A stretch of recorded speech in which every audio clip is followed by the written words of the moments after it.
comment l'analyse fractale peut améliorer votre trading. Bonjour, dans cette vidéo, je vais vous montrer comment en analysant les différentes phases qui sont dans les cours, vous pouvez améliorer votre trading ou vos investissements. Vous êtes sur la chaîne Trading Attitude, la seule chaîne bourse et crypto sans blabla qui vous aide à devenir indépendant en trading en maîtrisant l'analyse technique. Si vous êtes nouveau ici, abonnez-vous pour ne rien rater.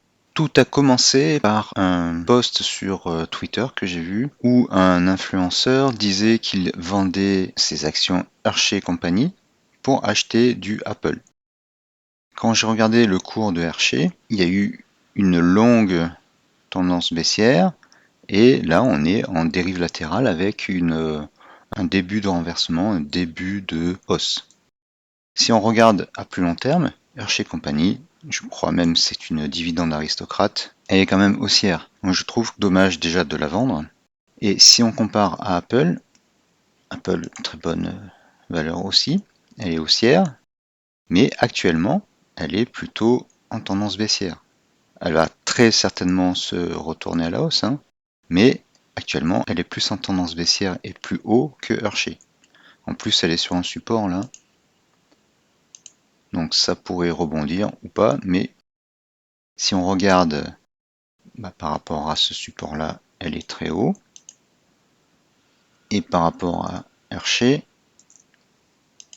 si on compare, elle a beaucoup plus corrigé. D'ailleurs on voit que les FTA Ball sont beaucoup plus bas que Apple. Les FTA Ball, ils sont, alors les trois les plus long terme là, sont baissiers.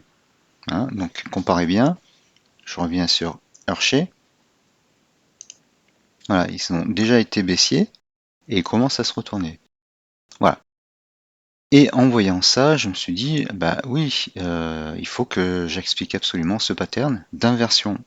Les longues hausses débutent la plupart du temps, soit par une news ou de très forts revenus, des bénéfices records, qui peuvent se répéter plusieurs fois, donc ça crée les longues tendances, on fera une vidéo là-dessus, mais aussi les rebonds suite à une correction ou une longue tendance baissière. Par exemple, ABSI a été baissière tout le temps, c'est une biotech qui allie la biotech et l'IA, donc là ça peut faire un carton, donc c'est la pépite du jour. ABSI a donc été longuement baissière et puis tout d'un coup ça s'est réveillé. Donc on a notre FTA-Ball 3 qui est passé positif et qui a fait une longue safe zone. Le FTA-Ball 5 était très négatif à cause de la longue tendance baissière et il s'est mis à monter comme un fou avec une pente très forte.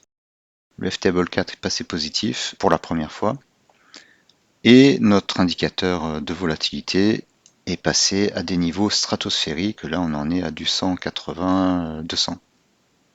Donc cet indicateur, je referai une vidéo sur comment l'utiliser avec les autres indicateurs, mais il est assez puissant en association avec les autres. Donc ça c'est ce qu'on peut appeler les recoveries, et d'ailleurs nos petites croix là sur le Asset Boss, la nouvelle version de l'asset qui est disponible maintenant dans la formation Gabi, on voit qu'il est chaque fois sur les plus bas. Alors bien sûr ça marche si les cours remontent, et là vous voyez que même dans une tendance baissière, on a une tendance baissière, ils sont dans les plus bas et les cours finissent toujours presque à repasser au-dessus. Bon, mais ça c'est pas le sujet de cette vidéo. Je reviens sur le sujet principal. Autre catégorie de nouvelles hausses intéressantes, c'est quand une action comme Hershey, qui est une action de qualité, se retourne après une longue période de baisse. Puis il y a un très bon exemple aussi, c'est Meta, Facebook, longue période de baisse, et remontada. D'ailleurs là, elle n'en finit pas de monter, elle a fait un gros gap haussier. Alors vous allez me dire, mais où est la fractalité? Bien, la fractalité, elle est dans le fait que grâce à des indicateurs, des filtres, FTA ça veut dire filtre trading attitude, grâce à des filtres, on peut analyser les fréquences, les phases contenues dans les cours de bourse. Les mathématiciens simulent les cours de bourse par ce qu'on appelle des processus de Wiener et des processus d'Ito. Le processus de Wiener dit que il y a une part d'aléatoire, un processus aléatoire gaussien, c'est-à-dire du bruit blanc. Donc ça, c'est le bruit, c'est la part du hasard, plus un drift. Le drift, il est là. Et dans une version un peu plus évoluée, on dit que le drift et la volatilité c'est la part du hasard, sont des fonctions du temps.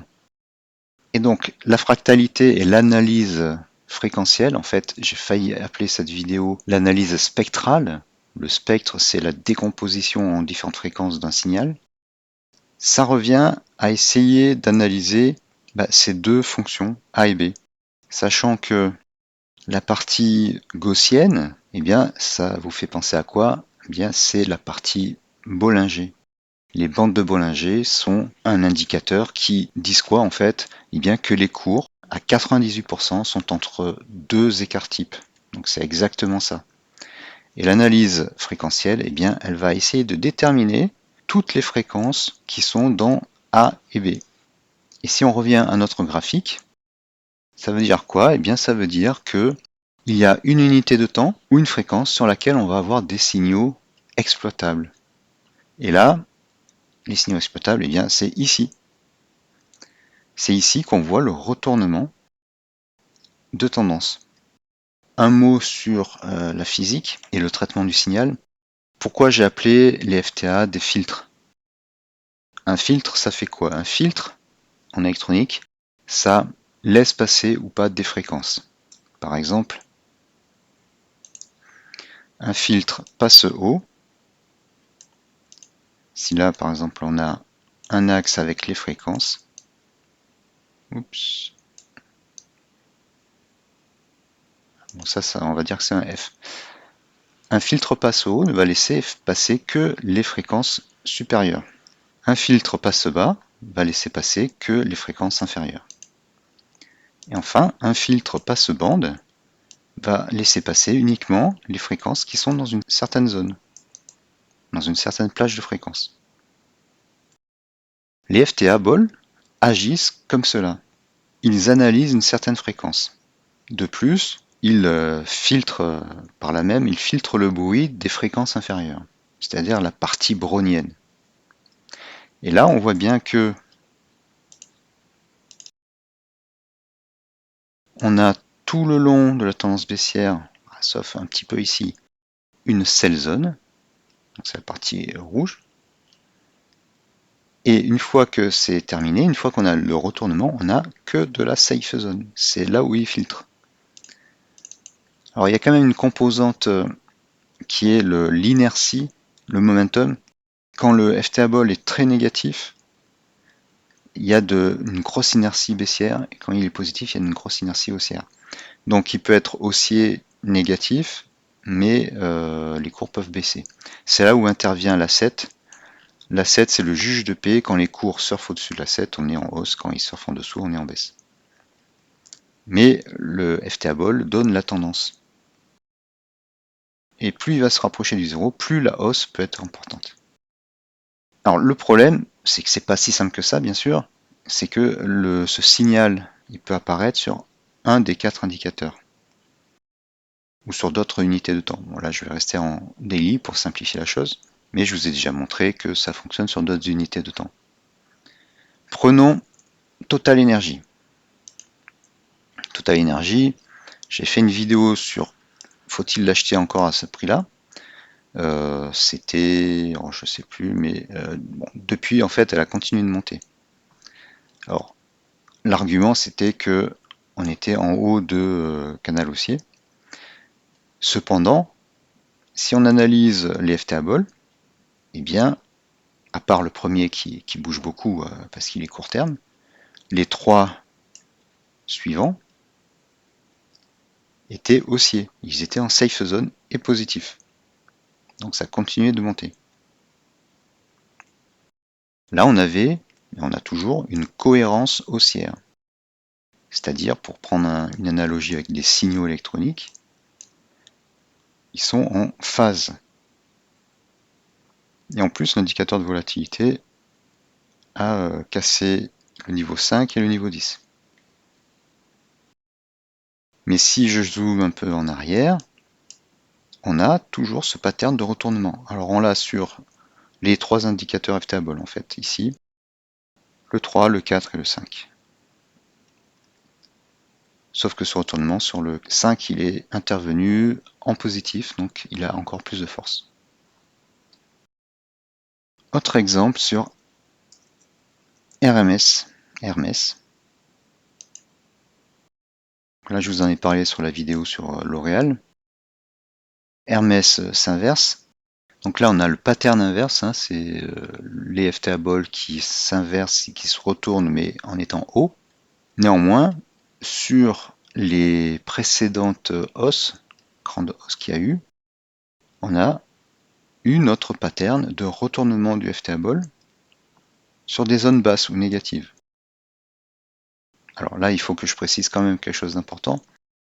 Ces fortes hausses démarrent quand le retournement du FTA ball se fait en négatif, mais ça peut être aussi le cas en positif. Néanmoins, plus le FTA ball est déjà haut, plus le nouveau swing haussier peut être fort, mais également plus on peut être à la fin du mouvement. Donc pour vérifier si on est plutôt dans un cas ou dans l'autre, il faut regarder sur le long terme si l'action est une action haussière ou pas. Si l'action est fortement haussière, tout son historique, on est plutôt dans le cas où on va encore avoir de fortes hausses. Si elle n'est pas haussière à long terme, c'est plutôt on est proche de la fin du trend haussier. Donc là, sur Hermès, on a ces deux mouvements, ces deux retournements, ces deux creux, et on a toujours ce même pattern de retournement. Sur le FTable 1 qui est plus court terme, on a deux creux de plus en plus haut. Et parfois on n'a même pas de creux. Là on ne fait pas de creux, on continue, on passe en safe zone à fort momentum, c'est la zone vert foncé. Donc on a deux creux, deux retournements de FTable, un qui est négatif, faiblement négatif, moins 0,2, et un qui est très proche du 0 et le FTA repasse très vite positif. On a la même chose sur le FTable 4 avec un bottom en W, et on a un bottom en W également sur le FTable 5, mais lui, il est positif. Et d'ailleurs, ça illustre ce que je viens de vous dire tout à l'heure sur le fait que l'action est croissante sur le long terme. Si elle n'était pas croissante sur le long terme, le FTable 5 serait négatif. Il faut voir ABSI, le FTable 5 était négatif. Voilà, donc le FTable 5 et le FTable font une analyse spectrale, une analyse fractale, puisque la position du FTable 5 par rapport au 0 nous donne tout de suite visuellement une indication de la tendance de l'action sur le long terme. Le comportement du FTA par rapport à son enveloppe, donc safe zone, sell zone et pente, nous donne des indications sur les retournements et sur ce qui se passe sur le court terme. Et l'indicateur de volatilité nous indique la force du mouvement, même si les FTA Ball l'indiquent aussi par leur valeur, sauf que c'est plus lisible, je trouve, avec l'indicateur de volatilité.